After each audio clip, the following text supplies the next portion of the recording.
Hello everybody and welcome back to a brand new video, and we are going to start off with the Russo-Ukraine war as always, and we're going to move over to the north of Bakhmut here, where the town of Zelynyetsk. It's not really a town, it's more of a farm with some permanent residents. It's not much of a town, but it has been captured by Russian forces. And this comes as Russia continues to expand this sort of bulge out from the north of Bakhmut. I'm not entirely sure why they are continuing to push outwards this way instead of maybe they could move some of their troops more into Bakhmut and focus more on Bakhmut, but they are pushing out in the north of Bakhmut for whatever reason. Maybe they're trying to pull off another kind of flanking maneuver to around the north of the city here, or maybe they're just trying to get a better defensive position for a Ukrainian counterattack, because there are rumors of a Ukrainian counterattack. There are rumors that there are Leopard 2s in Chasiv Yar and other Western materials being gathered around the Bakhmut area for a counterattack to try and relieve the sort of siege around Bakhmut. Russian forces have also made some minor gains here in the south of the city here, pushing into this residential area. But other than that, this front has stayed mostly static since the last time we covered this a week ago. Moving down here to Avdiivka, I believe I didn't report this last week, but the Russian forces have captured Krasnohorivka and this little village known as Vasile. It's not shown on the map, but this area right here is called Vasile, and they've pushed down and are trying to capture Kamyanka, which is still under Ukrainian control.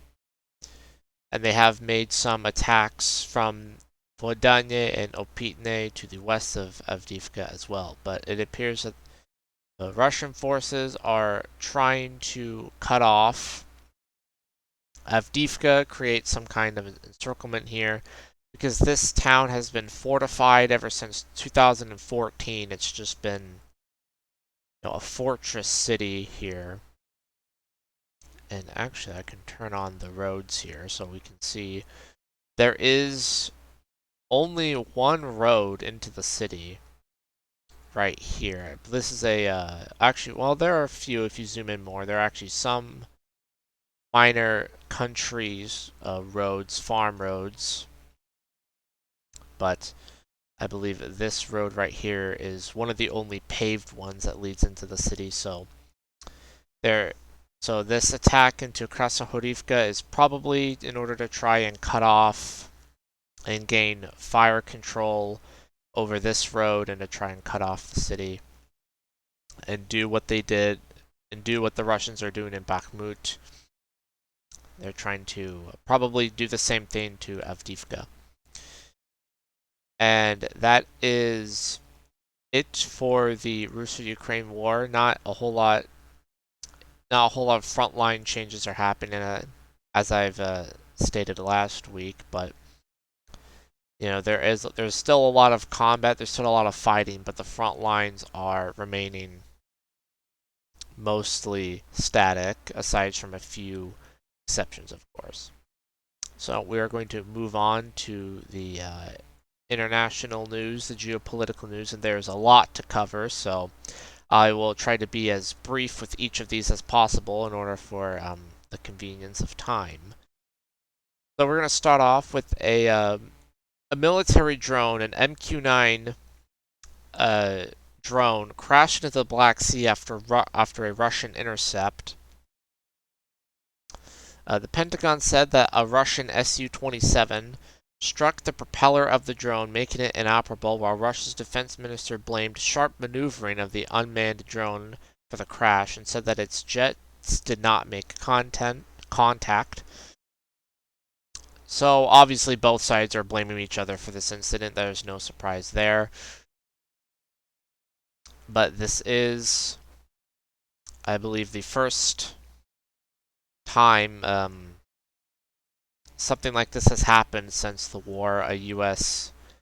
aircraft crashing since the war began, or at least the second phase of the war, if you want to call it the second phase of the Russo-Ukraine war. I believe that the war started in 2014, and this is the second phase, but anyways,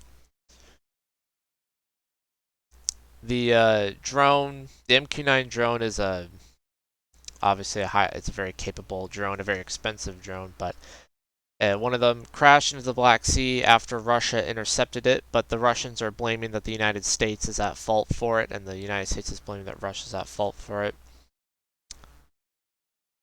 Anyways, we are going to move down here to Turkey, or Turkia, as they prefer to be called. But there's there's good news for NATO and good news for the grain deal here. So Turkey has endorsed Finland's NATO bid, but they are not going to endorse Sweden's just yet. Erdogan said on Friday Turkey's parliament will start ratifying Finland's accession into NATO, lifting the biggest remaining hurdle to the enlargement of the Western defensive alliance as the war rages in Ukraine, though he held off on Sweden's bid. Speaking in Ankara alongside his Finnish counterpart, Erdogan said Helsinki had won Turkey's blessing after taking concrete steps to keep its promises to crack down on what Ankara sees as terrorists and to free up defense exports. So, Turkey's beginning the ratification process for Finland's accession in NATO. Now, in order to join NATO, every single country must endorse that that wannabe member states' accession, and Turkey has, of course, we've talked about this before, held off on Sweden and Finland's accession into NATO for a variety of reasons. But they are allowing Finland to join, and it appears that Sweden is soon to follow, although Erdogan probably wants to meet with the Swedish Prime Minister and work out a deal there. So it appears that the NATO enlargement is going through very soon. Finland will be a NATO member state, and probably Sweden too, not too long after Finland is officially a member. We are going to now move on to the Black Sea grain deal, as it has been extended for at least 60 days here. A deal allowing the safe Black Sea export of Ukrainian grain was renewed on Saturday for at least 60 days, half the intended period after Russia warned any further extension beyond mid-May would deepen the removal, would depend on the removal of some Western sanctions. So Russia is saying in order for this deal to continue, they want some sanctions to be removed, but they have agreed to extend it for at least another 60 days in spite of that. So that's good news for the world, as you know, this war has caused a spike in food prices, and the more grain can be exported from Ukraine, it's good for Ukraine, it's good for the rest of the world, it's good for the people of the world. So I think that this deal is just sort of an objectively good thing, and I'm very glad to see it be renewed, and hopefully it can be extended for as long as possible. So we are going to move on to some European news, where the International Court of Justice, a judge has issued a arrest warrant for Vladimir Putin over war crimes in Ukraine. The International Criminal Court issued a arrest warrant on Friday against Russian President Vladimir Putin, accusing him of the war crime of illegally deporting hundreds of children from Ukraine. The bold legal move will obligate the court's 123 member states to arrest Putin and transfer him to The Hague for trial if he sets foot on their territory.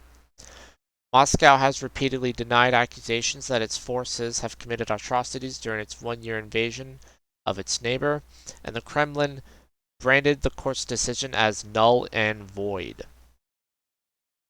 Neither Russia nor Ukraine are members of the ICC, although Kiev granted it jurisdiction to prosecute crimes committed on its territory. So Russia and Ukraine are not a member of the ICC, but Ukraine has permitted prosecution, which is interesting. I don't know why they just don't straight up join it. It would wouldn't it make more sense to just join the court straight up? I don't know. But obviously Russia denies any wrongdoing for the war, and nothing will really come of this because Vladimir Putin is not really going to set foot into any Western countries again after this war, regardless of whether this arrest warrant was issued or not. It was very unlikely that that would happen anyways. So, but this might be used for further sanctions against Russia as a justification for further sanctions against Russia. Maybe it's more of a symbolic thing, in my opinion, that this doesn't really have any actual effect, but it is a very symbolic move. And it just goes to show that this war is very deeply ideological in nature. So, moving on to France and Paris, hundreds of protesters have been arrested because a law was passed in France that increased the eligibility for pensions from 62 to 64.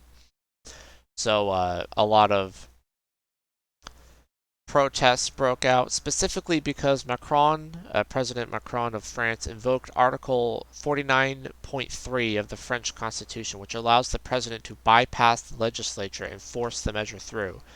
So the legislature wasn't even on board, but he signed a executive order, sort of say, in order to force the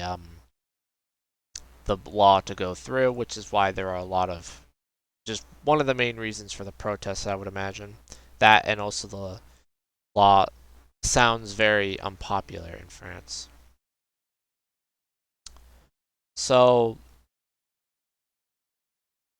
France has a lot of issues with protests. You know, the yellow jacket. Is that what they were called? It was something they were construction like safety vests, and that was a big protest I remember a few years ago.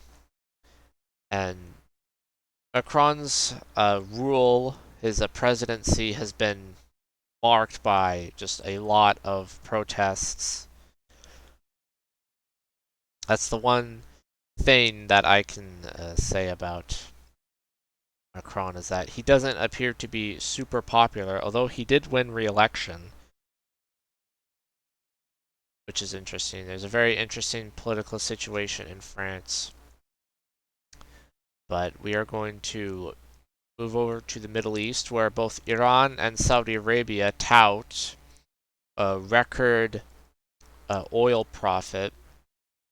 Saudi Aramco reports a record profit of $161 billion in 2022, up 46% from the previous year. And Iran says that its oil exports are the highest levels since the reimposition of U.S. sanctions. Iran's oil exports have reached their highest level since America reintroduced the sanctions in 2018. The country's oil minister said. So, obviously, as Russia, as the world is trying to move away as well as Europe is trying to move away from Russian oil, and a lot of the world is also trying to move away from Russian oil. The Iran and Saudi Arabia have seen an increase in oil prices, which has led to increased exports and increase in profit through those exports. And in the Arabian Sea, before Xi Jinping is set to visit Russia, the Iranian, Chinese, and Russian Navy held military drills in the Arabian Sea, similar to Russia, Iran, and South Africa also holding military drills, I believe, in the Indian Ocean. I don't believe it was in the Arabian Sea, but more so out here. But speaking of which, more on Xi Jinping meeting Putin. President Xi Jinping plans to visit Moscow next week, offering a major diplomatic boost to Russian President Vladimir Putin. On the same day, the International Criminal Court announced it wants to put the Russian leader on trial for alleged war crimes. Xi's visit to was the latest sign of Beijing's emboldened diplomatic ambitions and came amid sweeping east-west tensions over the war in Ukraine, now in its 13th month. The U.S. on Friday said it would oppose any effort by China at the meeting to propose a ceasefire in Ukraine as the ratification of Russian conquest. So Xi Jinping is reaffirming the Russo-Chinese alliance and cooperation, it appears. And Iran, China, and Russia are also reaffirming their cooperation and alliance with these military drills. So we are going to move on. My apologies for not getting super in-depth and me giving a more analysis on this, but I want to make these videos around 20 minutes, so I can't exactly get too in-depth on these things because there's a lot to cover. So, but continuing on with our talk about Xi Jinping and China, he said that the Chinese must make its military a Great Wall of Steel, that China must make its military a Great Wall of Steel. So Xi stresses security, calling its military a Great Wall of Steel. China needs security to develop and must modernize its military to make it a Great Wall of Steel, said President Xi Jinping on Monday amid mounting tensions with the United States. Speaking for the first time since his president-breaking third term as head of state, Xi called for China to step up its ability to safeguard its national security, and manage public security. Security is the foundation for development. Stability is the prerequisite for prosperity, he said at the closing of the annual parliamentary session. So Xi has stated that his goal, that he wants that at least one of his major goals for his third term as chairman or premier, I believe it's chairman, is that he wants to increase the military development of China and modernize the military and continue to develop the Chinese military into something that could rival its neighbors in the United States. Not that surprising, but we are going to move on to South Korea now. As North Korea launches missiles from submarines, as the United States and South Korea launch their military drills, so even more tension in the region. Nuclear-armed North Korea fired 2 strategic cruise missiles from a submarine on Sunday, state news agency KCNA said on Monday, just as the U.S.-South Korea military drills were due to begin. Strategic is typically used to describe weapons that have nuclear capabilities. KCNA said the launch confirmed the reliability of the system and tested the underwater offensive weapon operations of the submarine units that form part of North Korea's nuclear deterrent. The South Korean Joint Chiefs of Staff said the military was on high alert and the country's intelligence agency was working with its U.S. counterpart to analyze the specifics of the launch. And obviously, the South Korea and the United States regularly conduct military drills, but it appears that North Korea does have the capability to launch ballistic cruise missiles from submarines. And so this has increased the tension in East Asia and on the peninsula, but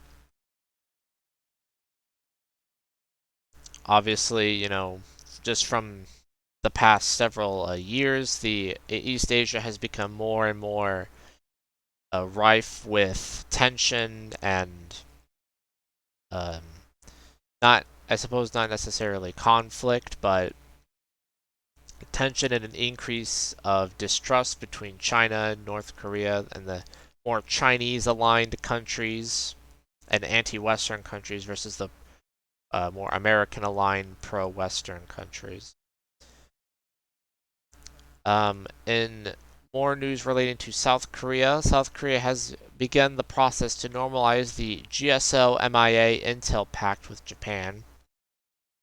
South Korea's Defense Ministry has initiated a process to normalize a key military intelligence sharing pact with Japan following the agreement between Prime Minister Fumio Kishida and the South Korean President Yoon Suk-yeol during their breakthrough summit on Thursday.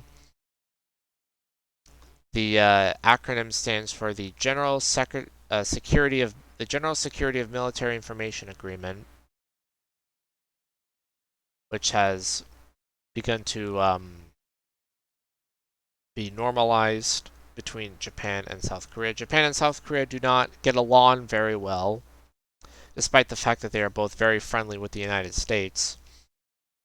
They do not get along very well. They have a very complicated history. Of course, Japan used to occupy the entire Korean peninsula, and they committed a lot of atrocities on the Korean peninsula during their occupation. And so that has caused a lot of tension between the two countries. But it appears that the common threat of North Korea and China and Russia have begun to move these nations closer together for at least security cooperation. So we are going to move on to the United States, where Vice President Kamala Harris is to visit Africa in the latest outreach. She will spend a week in Africa at the end of March as the U.S. deepens its outreach to the continent amid global competition, notably with China. So the United States is trying to obviously gain more influence in Africa. We've talked about this before on the Global Awareness Report. Africa is extremely mineral rich and has a lot of strategic importance globally, but it is a continent rife with corruption and conflict. So the United States is trying to reach out to these African countries in order to try to win over their support so that they aren't reliant on China for their economic growth and trade. The United States obviously wants Africa to be aligned with the United States and how the United States views the world as opposed to China. So a geopolitical battle of influence is taking place in Africa and is starting to ramp up. But I believe that that will do it for this episode of the Global Awareness Report. Be sure to leave a like, comment, and subscribe. Thank you for watching, and I'll hopefully see you in the next one.